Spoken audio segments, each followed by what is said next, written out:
Now, on one final matter, I want to discuss something that will be happening on the floor of the House, perhaps as soon as today. Remarkably, Mr. President, for the second time in just the last 3 weeks, Speaker Pelosi apparently feels compelled to have her members vote on a resolution that would reportedly condemn anti-Semitism. A resolution that will purportedly condemn anti-Semitism.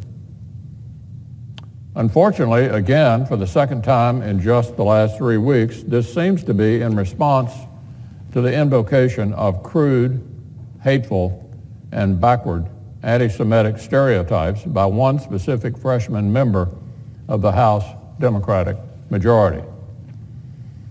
This Democratic Congresswoman already stoked controversy in mid-February, having publicly proclaimed that Israel supporters are only in it for the money. Apparently, she believes the only reason leaders would stand with the Jewish people and the state of Israel is Jewish money. Well, I think we've all heard that kind of talk before, and we must not tolerate it. During my time in the Senate, I've had the honor of traveling all over America. I know I speak for colleagues on both sides of the aisle when I say that support for the state of Israel and the U.S.-Israel relationship is deeply felt all across America. Our relationship is built on common values and democratic principles. Our shared interests, close partnerships, and deep friendships. The support for Israel that you see in this chamber, is not the work of some shadow conspiracy. The members of this body support Israel because so many Americans support Israel. I'd hoped this regrettable episode might have caused this lawmaker to be more careful with her language. But alas, just a few weeks later, here we are again. More anti-Semitic tropes. This time she claims that supporters of Israel have actually, quote, an allegiance to a foreign country. That's the old, ugly, dual loyalty smear, Mr. President, plain as day.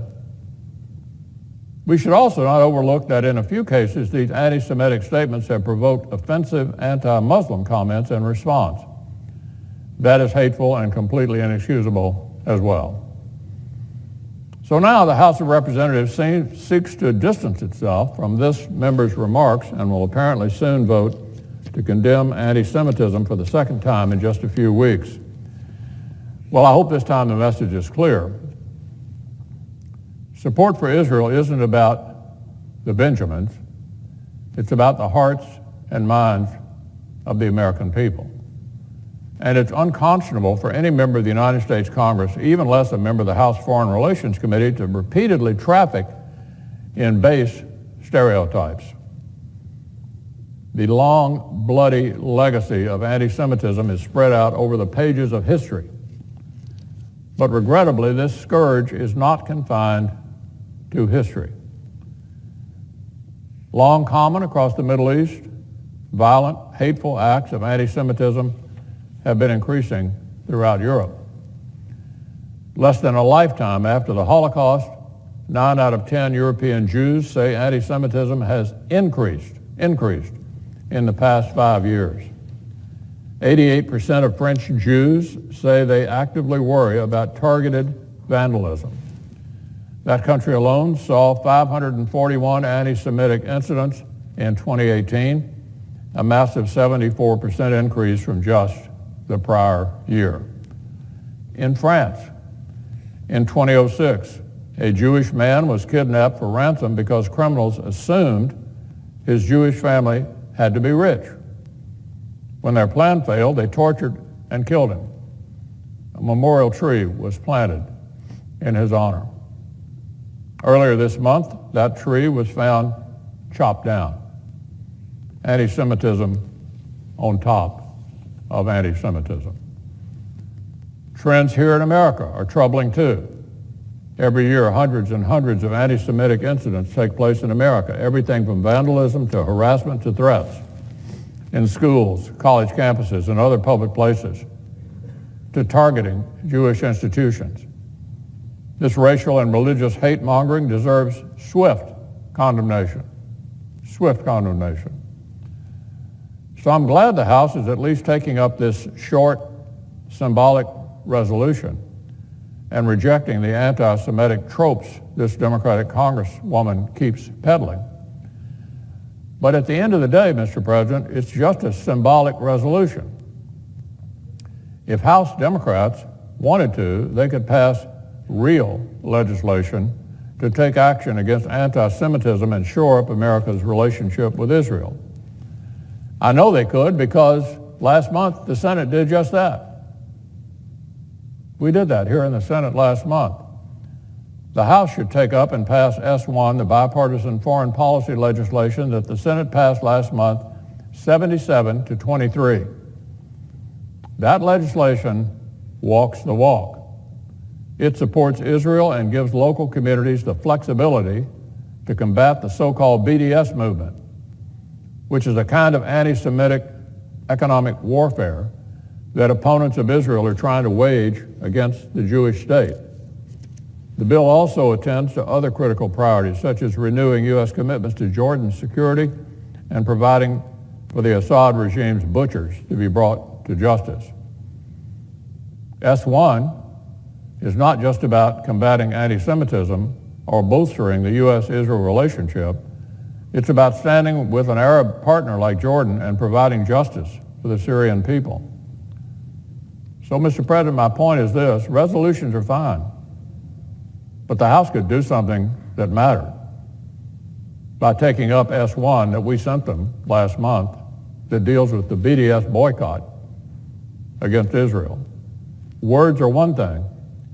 Meaningful action is another.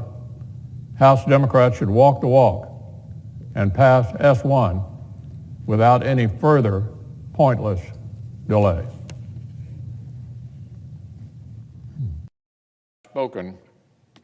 I've been outspoken and clear about the crimes that were committed here on January the 6th. In my discussions with Judge Garland, the President's nominee to be Attorney General, I specifically raised the need to continue investigating and prosecuting anyone who broke the law that day. I'm glad he's repeatedly emphasized this would remain a priority. Everyone agrees that today's events must occasion a serious and thorough review of the specific institutions and security procedures within Congress that prove so insufficient. That process is already underway, as we saw with the joint hearing conducted yesterday by 2 Senate committees. The Speaker of the House proposes even more investigation through a new commission. She cites the precedent of the 9/11 Commission. But her draft bill fails to track with that precedent in key ways.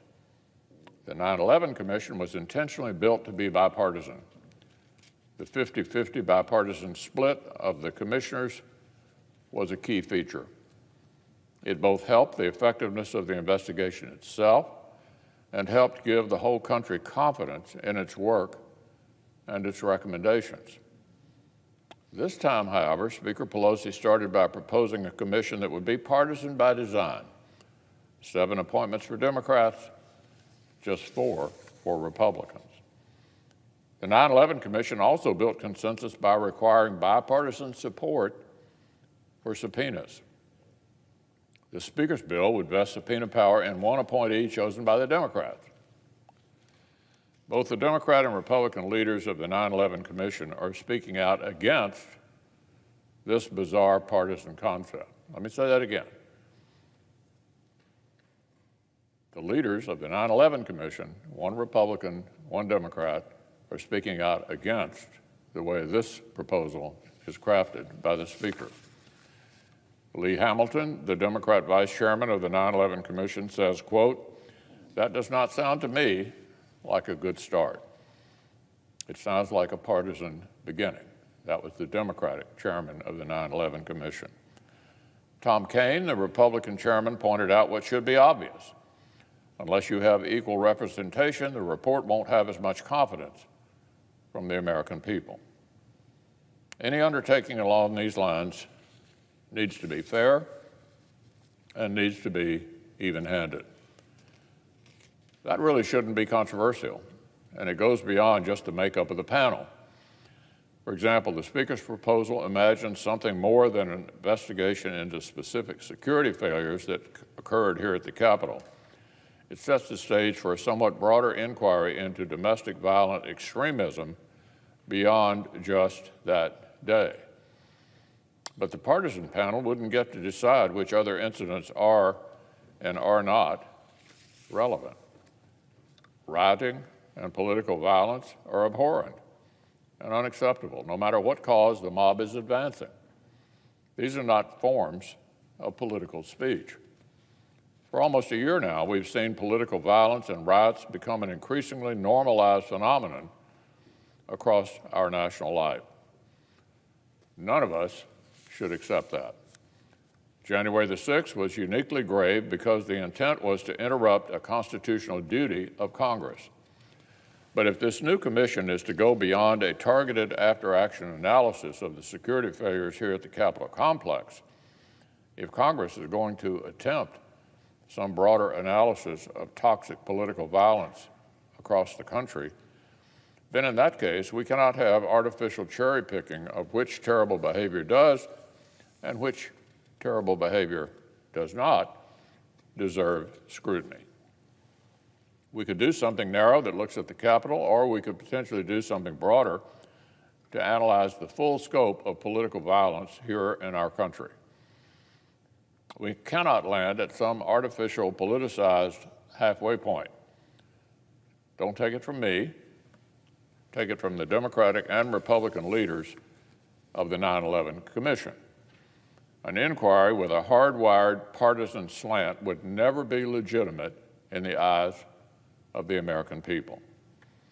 An undertaking that is uneven or unjust would not help our country.